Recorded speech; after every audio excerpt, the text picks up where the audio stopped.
मैं संत अनूप सिंह, सतगुरु सरदानंद सत्संग आर्यनगर हिसार, प्रकृति द्वारा रचित इस ब्रह्मांड में, इस सृष्टि में 84 लाख प्रकार के जीव अपना जीवन जीते हैं, अपना जीवन यापन करते हैं। इन सभी प्राणियों में मनुष्य सबसे अलग और श्रेष्ठ प्राणी है।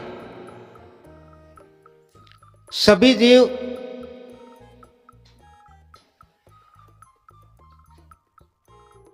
अपने वर्तमान में जीते हैं, भूत और भविष्य का उन्हें कोई इल्म नहीं है, कोई ख्याल नहीं है, क्योंकि वो पूरी तरह से प्रकृति के अनुरूप अपना जीवन यापन करते हैं। मनुष्य बुद्धिमता होने के कारण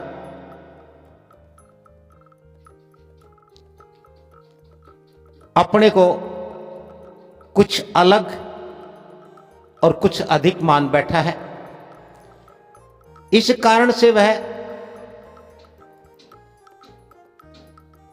भविष्य में अधिक रहता है, भविष्य की चिंता करता है,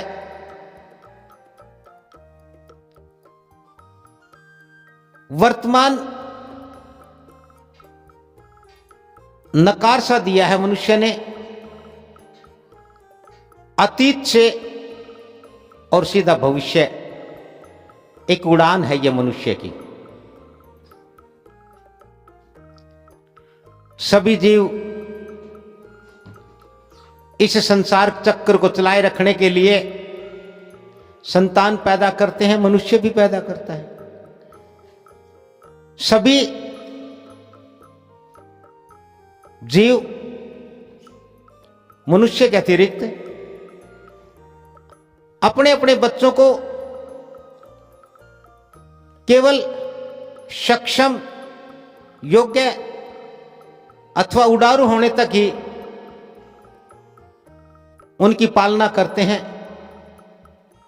और उसके बाद वो उन्हें स्वतंत्र कर देते हैं। उनके साथ अपना ऐसा कोई संबंध नहीं रखते जिससे उनके बीच में कोई मोह जैसी बात हो। लेकिन मनुष्य अपनी संतान में अपना भविष्य तलाश करता है, अपने सुख देखता है, और सारी योजनाएं, सारे कर्म उसके भविष्य को लेकर के होते हैं, किए जाते हैं। और सबसे अधिक संतान को लेकर के बड़ा दुखी और चिंतित रहता है, और अक्सर उसकी एक शिकायत रहती है आजकल के ज़माने में कि उसकी संतान ठीक नहीं है, सही नहीं है, यानी कि उसकी संतान उसके स्वयं के अनुरूप नहीं है, उसके अनुकूल नहीं है, उसके विपरीत है, प्रतिकूल है। अब उस मनुष्य को यह बात कौन समझाए कि इसको तमाम शिक्षा दीक्षा,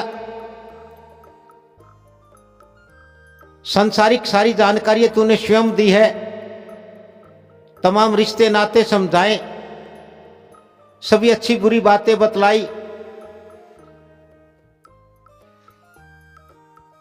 कहा कि ये करना है, ये नहीं करना है, और फिर वो इस बात का रोना रोता है कि उसकी संतान, उसकी औलाद कहना नहीं मानती, उसके अनुकूल नहीं है, प्रतिकूल है।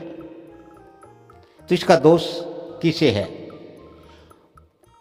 मैं एक बात कहना चाहता हूं, मनुष्य अच्छे से इस बात को मान ले, स्वीकार कर ले,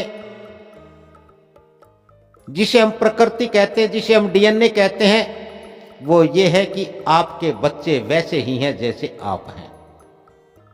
और यदि कोई अपनी संतान में अपना भविष्य तलाश करता, अपनी संतान में यदि अपना सुख देखता है, कोई चाहता है कि उसकी संतान स्वस्थ रहे, सुखी रहे, खुश हो, और उनका भी भविष्य अर्थात उनका उस समय का बुढ़ापा, उनकी वृद्धावस्था सुखी हो, वो खुश रहे, तो वो किसी गुरु से, किसी जानकार से पहले स्वयं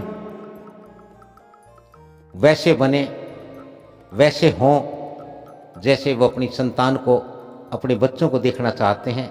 पहले स्वयं सीखें, स्वयं जानें, फिर अपने बच्चों को सिखाएं, अपने बच्चों को बताएं, और फिर उनसे वैसा ही पाए।